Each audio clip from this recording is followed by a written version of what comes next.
Abe is about the best place in Lake Charles to pick one up. You keep your fire with moderate heat under it, slow heat. You keep it basic with vinegar. During the time it's cooking, and it'll come out just like this. It should be a little lighter tan. I'm trying to darken this one so the skin will be crisp. As you can see, it's getting that way, but it's not quite. It's still soft in a few spots. Now, Dad, how long has the family been cooking these? Oh, this has been going on since back in generations? Since 1930 that I know about, for sure. And y'all cooked it the same fashion? Oh, yes, except... With the rotisserie? Oh, no, not always. The one time we took the whole pig, the small pig, we'd split him down the back, lay him out on a wire, shell hot oak coals under him and cook him for, and that would take a half a day, about sometimes 7 or 8 hours to cook one of those. Cook them on one side and flip the whole pig over and finish cooking on the other side.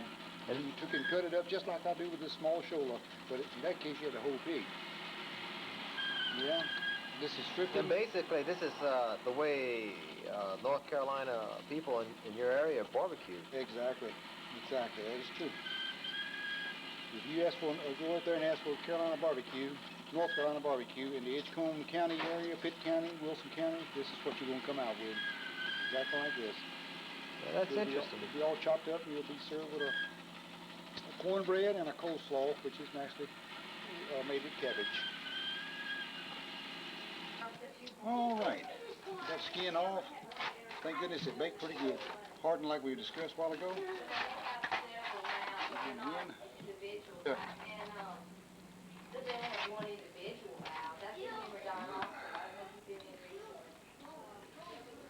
Knives. So it's important to cut it real small. As small as possible. You get it all off, get the bone out of the way so you can cut. If we had a larger container to cut in, it'd be nice, but it's the largest one I have at the present time. Looks like it's hot. Very hot. You don't want to touch it right now. Because if you do, you're going to be looking at some cold water. Get on your hand fast. I was thinking, my God, if that comes in and I don't like it, Mom order it still. Hadn't been sealed, I don't pay. I might try to cancel it if I really don't like it. We've nearly got it finished cutting it up now.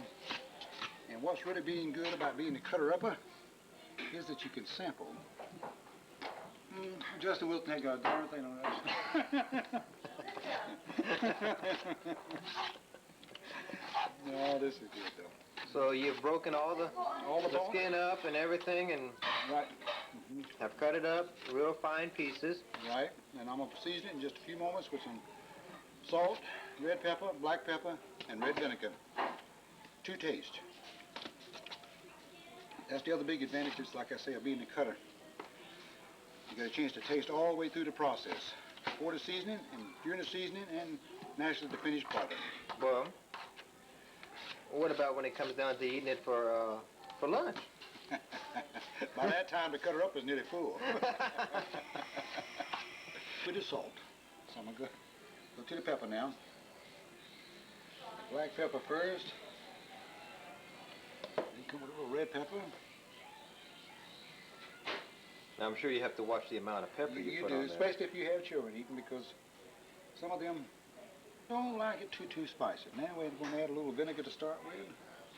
Now, you just have vinegar in there? Just vinegar. There was a little red pepper and salt in there, and black pepper, but that's just to add a little spice to what I've just added the dry one. I'm going to give us a little kind of moisten it up, also to season it a lot better, hopefully. With Carolina barbecue, the tradition has been to serve it with fried cornbread and with coleslaw.